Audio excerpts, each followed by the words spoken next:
Hello नमस्ते सबैजनालाई फेरि पनि सबैजना सन्चै आराम हुनुहुन्छ होला। आज चाहिँ छुट्टीको दिन होइन, हामी चाहिँ फुटबल खेल्न जाँदैछौँ। त्यो चाहिँ साइकलमा हावा हान्दैछन्।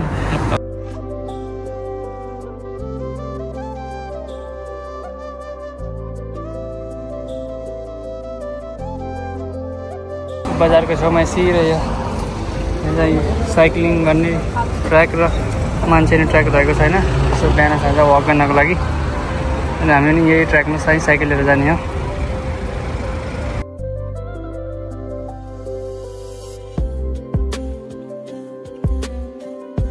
कोरियामा चाहिँ यो ठाउँमा यस्तिकै के पब्लिकको लागि भनेर चाहिँ यस्तिर व्यायाम गर्ने एक्सर्साइज गर्ने यो साधनहरू राखिदिएको हुन्छ। अहिले बाटोमा धेरै ठाउँमा भेट्छ। यो चाहिँ कति आनन्दको छ क्या। कोरियाको जीवनयापन चाहिँ एकदम राम्रो छ होइन। 5 दिन काम गर्ने, 2 दिन मजाले आराम गर्ने, घुम्ने फिर्ने।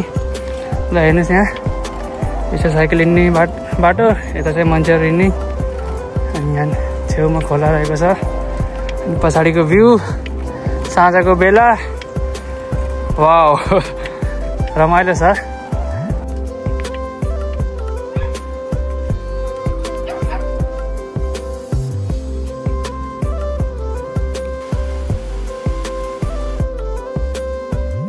फाइनली हामी चाहिँ मेरो साथी चाहिँ फुटबल ग्राउन्डमा पुग्न लाग्यौँ। लगभग 10-15 मिनट साइकल गर्दै आएको चाहिँ फाइनली हामी चाहिँ पुग्यो। साथीहरू त्यहाँ बाहिर रहेछन् सबै।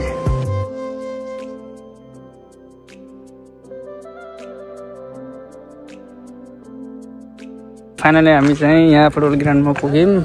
साथीहरू चाहिँ यहाँ वार्मअप गर्दैछन्, रेडी हुँदैछन् बल खेल्नको लागि, फुटबल खेल्नको लागि।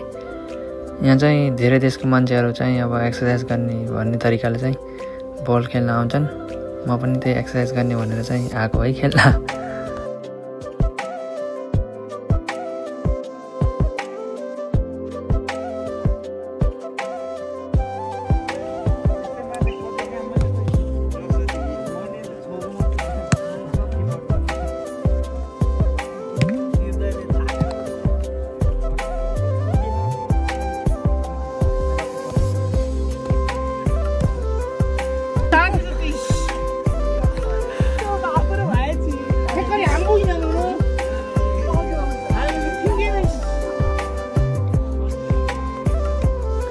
अहिले चाहिँ हाम्रो यो चाहिँ ब्रेक टाइम हो, रिफ्रेसमेन्ट टाइम।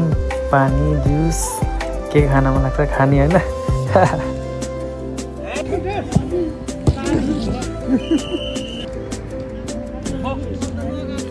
हाम्रो आजको म्याच चाहिँ खतम भएर अब यहाँ सबै खेलाडीहरू चाहिँ ट्याक्कै घर जाने भनेर आत्तिएर रेडी हुँदैछन्।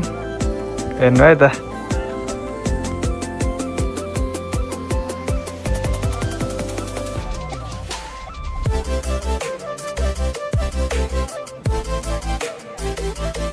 ल हामी चाहिँ आजको गेम भ्याएर फर्किँदैछौँ है। रात परिसक्यो, 9 बजिसक्यो। यहाँ साथी र म चाहिँ 2जना अब फर्किँदैछौँ।